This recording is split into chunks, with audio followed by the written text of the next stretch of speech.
મારી પાછળ જે રસ્તો છે આ રસ્તો ડેરા થઈને લાખણી એટલે તાલુકાને જોડતો રસ્તો છે, પરંતુ અહીંયા આ મંદિર સુધી આરસીસી છે, ઘણા વર્ષો પહેલા બનાવેલો આરસીસી છે, અને ત્યારબાદ ત્યાં ગાંડા બાવળિયાનું સામ્રાજ્ય છે, જેથી કરીને કોઈ વાહન ચાલક સીધો તાલુકા મથકે ના જઈ શકે. અહીંયા જોઈ શકો છો કે આ બાજુનું ગામ છે વકવાડા, એને જોડતો રસ્તો છે, પરંતુ આ રસ્તો પણ કાચો છે. મારી પાછળ આવેલો રસ્તો છે જે એક પાકો જે રસ્તો છે, ત્યાં પણ ઘણી બધી તકલીફો છે, અને શું તકલીફો છે એ આપણે આ સ્થાનિક લોકો પાસેથી જાણીશું. શું નામ છે આપનું? મારું નામ વાઘેલા ઓબજી ભૂલ. શું કહેશો, ગામમાં અત્યાર સુધી હું આવ્યો તો મને પણ કઈ વિકાસ દેખાતો ના સાહેબ, અમારા આજ તક સુધી કોઈ વિકાસ જ નથી થયો. ગામમાં કોઈ રોડની સુવિધા નથી? ના, રોડની સુવિધા એક જ રોડ છે અમારે શેરગઢ, એ બે તળાવ આવેલા છે. વરસાદ વધારે હોય ત્યારે તળાવ ભરાઈ જાય છે, તો એ પાકો રસ્તો પણ બ્લોક. હા, એ બંધ થઈ જાય છે સાહેબ. અમારે કોઈ ડિલિવરી બીજો પ્રસંગ હોય, દવાખાને જવું હોય તો ખૂબ તકલીફ છે. એટલે ચોમાસામાં ગામ આખું સંપર્ક વિહોણું થઈ જાય. હા, રસ્તા વિહોણું બની જાય છે. અત્યાર સુધી પંચાયતમાં આવતી ગ્રાન્ટોનું આ લોકોએ કર્યું શું? શિખર સાહેબ, અમને કોઈ આજ તક સુધી લાભ નથી આલે. કોઈ લાભ નથી. આ અહીંયા દ્રશ્યો બતાવજો. આ જોઈને જ ખબર પડે છે કે આ ગામનો ચોરો છે, જ્યાં ગાંડા બાવળિયાનું સામ્રાજ્ય છે, અને જ્યાં ગાંડા બાવળિયાનું સામ્રાજ્ય હોય ને ત્યાં ચોક્કસથી દેખાઈ આવે કે ગામનો અત્યાર સુધી કોઈ વિકાસ થયેલો નથી. આપણે આ બાજુ આ રસ્તો જાય છે વકવાડા ગામ, તો એ પણ કાચો છે.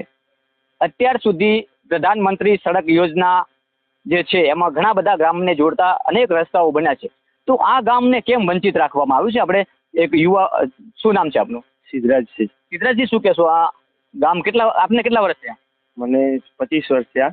25 વર્ષમાં લાગે છે ગામમાં કઈ થયું હોય? ના, ગામનો કોઈ વિકાસ જ નહીં. કોઈ 3-4 રસ્તા છે, જે ડેરા, જાવડા, પછી વકવાડા, કોઈ રસ્તા જેટલા ધારાસભ્યો આવે એટલા કહી જાય કે આ વખતે અમને ટેકો કરજો, અમે તમને પૂરેપૂરું કામ કરી આપશું, પણ ખોટા વચનો આપીને જાય છે અને કોઈ વાતનો વિકાસ કરતા નથી. અને પાછળથી કોઈ રજૂઆત કરીએ તો અમારી કોઈ રજૂઆત સાંભળતા નથી.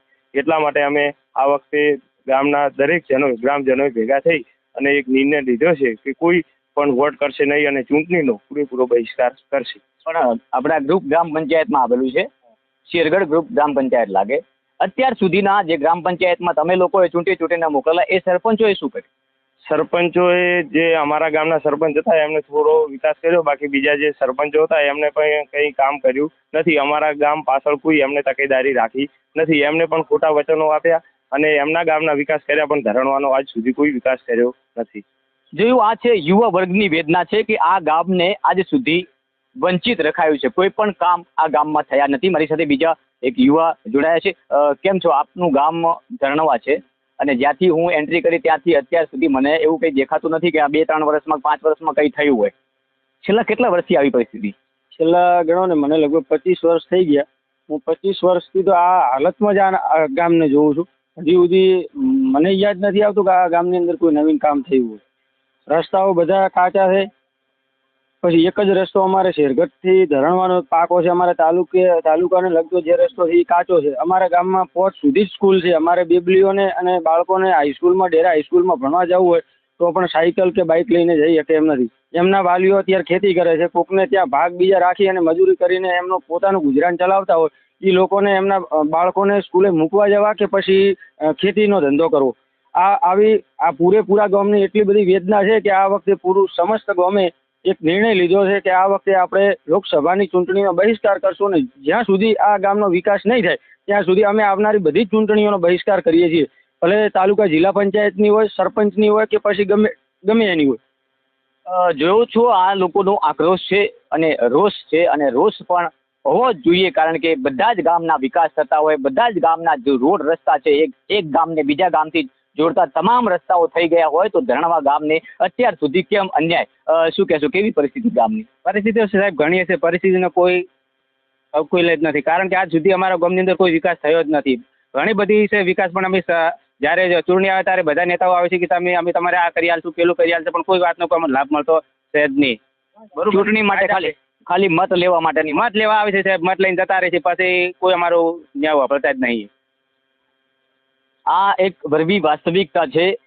વિકાસની વાતો વચ્ચે વિકાસ ક્યાં અટવાયો છે, આ ગામમાં આવતા કેમ વિકાસને ડર લાગે છે, તેના માટેની આ વ્યથા છે લોકોની. કાકા, ક્યાં નીકળ્યા તમે થેલી બીજી લઈ? નીકળી. બસ બીજી નહીં આવતી? બસ તો આવે છે. કેવી આવે? દિશાવાળી આવે એક જ આવે ના એમ તો બે આવે છે કઈ બસ આવે? દિશા એક જ દિશાની બીજી નહીં બીજી નહીં કેટલા વાગે આવે?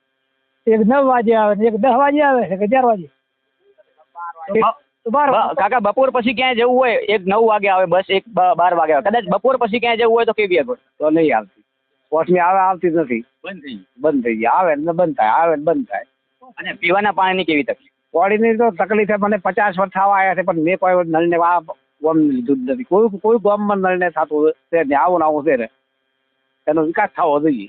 નળ સે જલની વાતો ક્યાં ગઈ? આ ગામમાં ક્યાંય નળ જ નથી. નળ હોય તો પાણી આવે ને એવી પરિસ્થિતિ છે આ ગામમાં.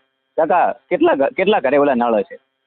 નળ તો કોઈ કરી નથી ચાલે કરી નળ કોઈ અમારે છે જ નહીં નળ પાણી પીવા બાપડો નેહાલમાં પાણી નથી સ્કૂલમાં પણ નથી. હા તો પછી આ છોકરાઓ જે ભણે છે આખો દિવસ ક્યાં પાણી પીવે? ક્ષેત્રમાં થોડી પાણી પૂરું કરાવો. હા. કોઈ બાટલા છે કોઈ કોઈ છે આટલી વિકટ છે. શું નામ છે આપનું? કયું ગામ તમારું?